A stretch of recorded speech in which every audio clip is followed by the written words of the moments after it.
Por favor, los que están afuera, los pasadizos, o si no, cerramos la puerta, por favor, para ya dar inicio al siguiente tema. El tema que vamos a presentar a continuación es un tema también así de importante, entendiendo, el error humano en seguridad minera. Un tremendo tema que va a estar a cargo de Geoffrey Simpson. Él es magíster en ergonomía, abarca casi todos los temas de los factores humanos en relación con la salud y la seguridad ocupacional en el sector minero y otras industrias. Gestionó numerosos proyectos de investigación sobre contratos mineros encargados por gobiernos de diferentes países, en el Reino Unido, Australia y Sudáfrica, al igual que por organismos reguladores, grupos industriales y otras compañías individuales.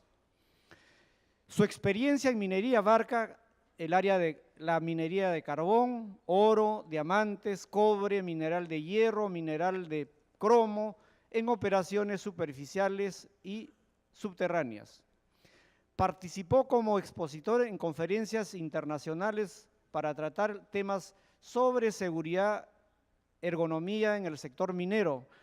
Ha participado en 12 países, además del Reino Unido, y además formó parte de varios comités importantes relacionados con la seguridad, incluidos, por ejemplo, el Comité de Expertos sobre Ergonomía, la Comunidad Europea del Carbón, el Acero, Grupo de Estudios sobre Factores Humanos del Comité Consultivo del Reino Unido sobre Seguridad de Instalaciones Nucleares. Por favor, recibamos a Jeff con un fuerte aplauso, por favor, para que haga su presentación.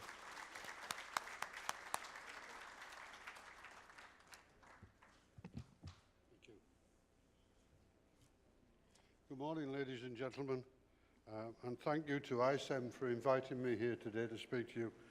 In about 45 minutes, you'll be able to make your minds up whether that was a good idea.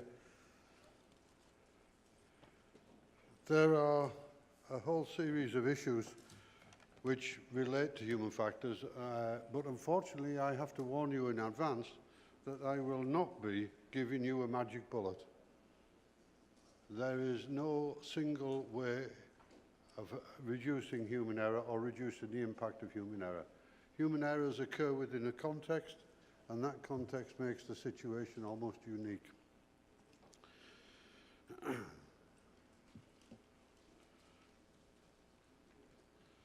This quote comes from a paper by John Remington, who was at the time the Director General of the UK Health and Safety Regulator.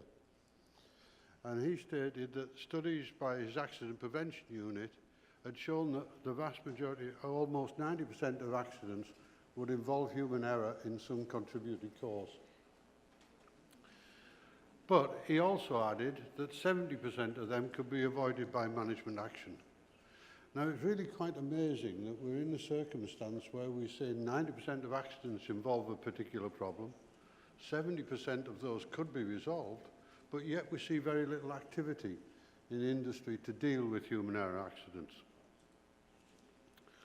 I wonder why this occurs, and I think the reason why it has occurred in the past is down to the fact that human error is an everyday event. Everybody in this room at some time today will commit an error.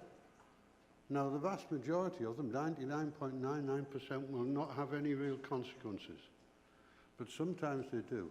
But it's this everyday aspect of human error which I think makes us wonder whether or not there's anything we could do about it, whether or not we simply have to shrug our shoulders and accept that error is part of being human. I want to try and today give you a framework of thinking which will allow you to go beyond that and to begin to think there is perhaps something we can do systematically about reducing human error or reducing the impact of human error. But before we do that, I have to get rid of two myths. The first is the concept of accident proneness. We all think we know, or believe we know, people who seem to have more accidents than anybody else. My daughters are convinced that I can fall over a matchstick and that I have more accidents than anybody else, and that's why I'm interested in safety. But none of that's true. The idea of accident proneness began in the First World War with some work done by an organisation called the Health and Munitions Workers Committee. And what that found was that there were some people who had disproportionately more accidents than others.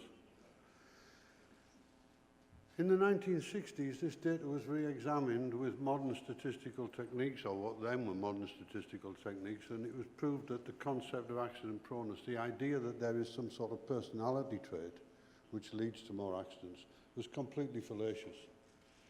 The original researchers had not taken account of the fact that there was variation in the risk to which people were exposed. And once you equalise the risk, this concept of accident proneness disappears. So no matter how popular it is as an idea, it is quite simply a myth in scientific terms. The second myth that I want to get rid of is the idea that human error automatically means operator error.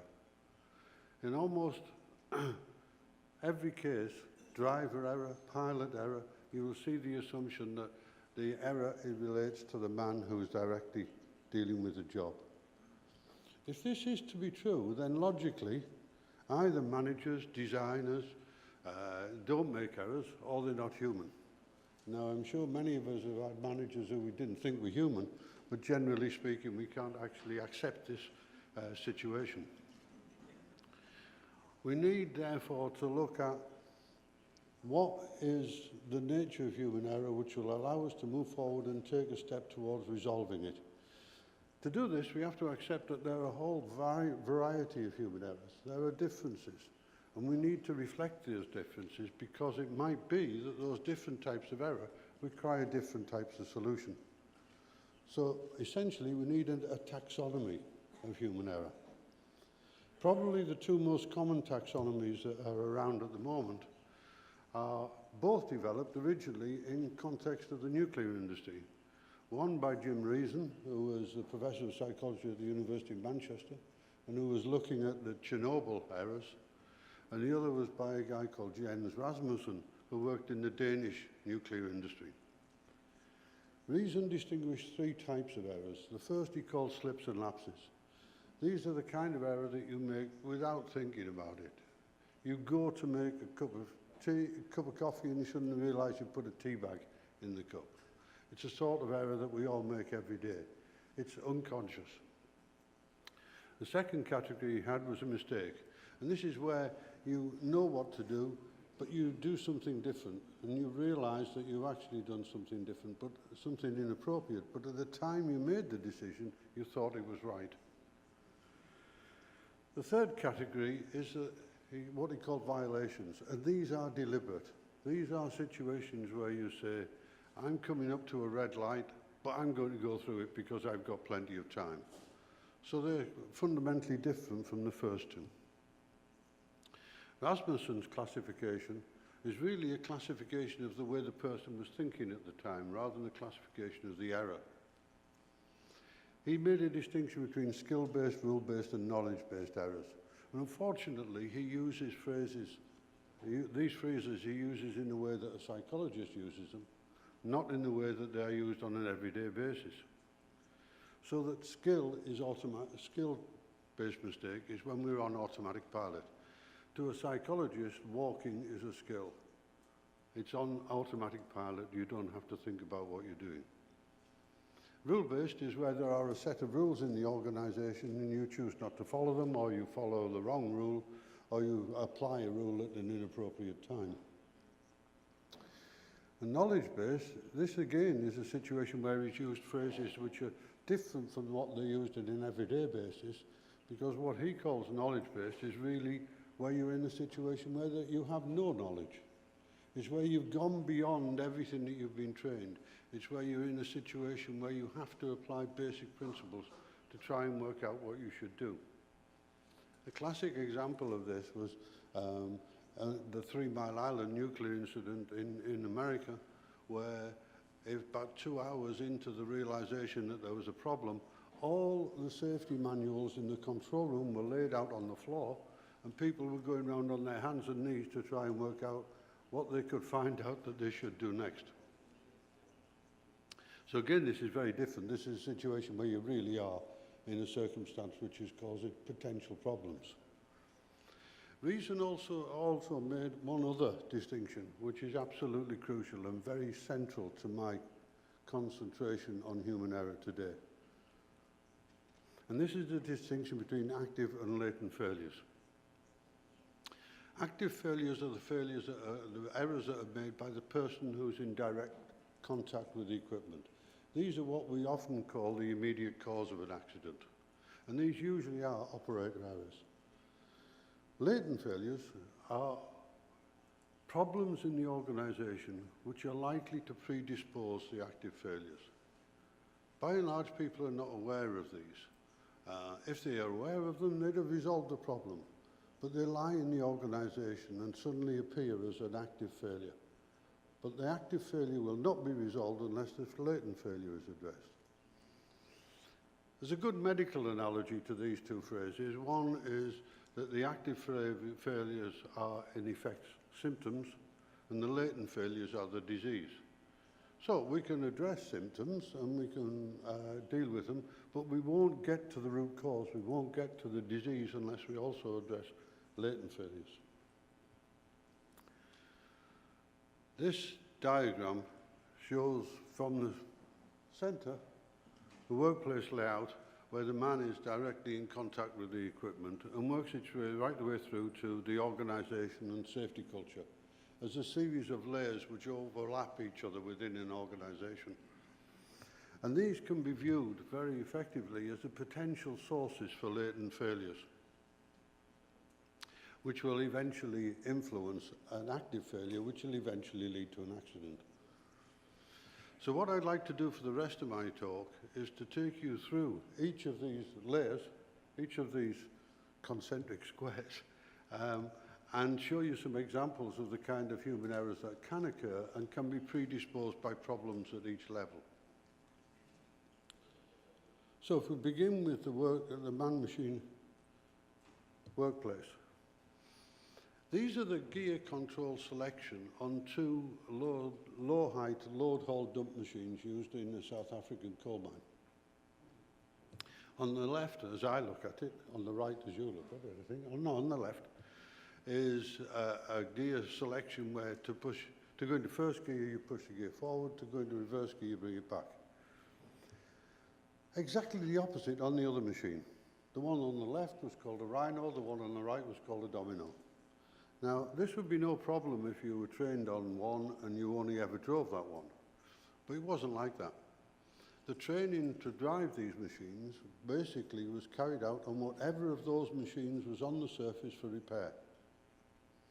So you might be trained on a domino or you might be trained on a rhino. But once you've been trained and passed your test, you were authorized to drive either. And what's more, people frequently change between one machine to the other during the shift. This completely opposite configuration of the gear selection has a designed-in error potential of 1. Somebody will make that mistake and reverse over one of his colleagues, I guarantee.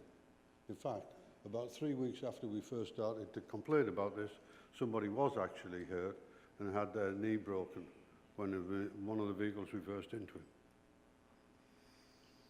One of the first actions I took when I took over as head of ergonomics for British Coal was to try and ensure that we had an ergonomics assessment built into the engineering prototype assessments before machines were used underground. We looked at one machine, a heading machine, and there were so many things wrong with this machine in ergonomics terms that we decided it'd actually be easier to re-engineer the miner to redesign the machine. So we now have on the left a normal miner and on the right our ideal miner. We've given him a long neck so he can look over the booms, the drill booms that are in front of him. We've given him a little arm on his left-hand side because there are a bank of 12 controls just by his left shoulder. we've given him a huge right hand because to turn a track machine from to the left, you need to reverse the left track and forward the right track. And these two controls are separated by about 10 centimetres. We've bowed his legs out because the right control's between his knees, and we've shortened his right leg to ensure that he could adequately reach the dead man's pedal, which was too close to the seat.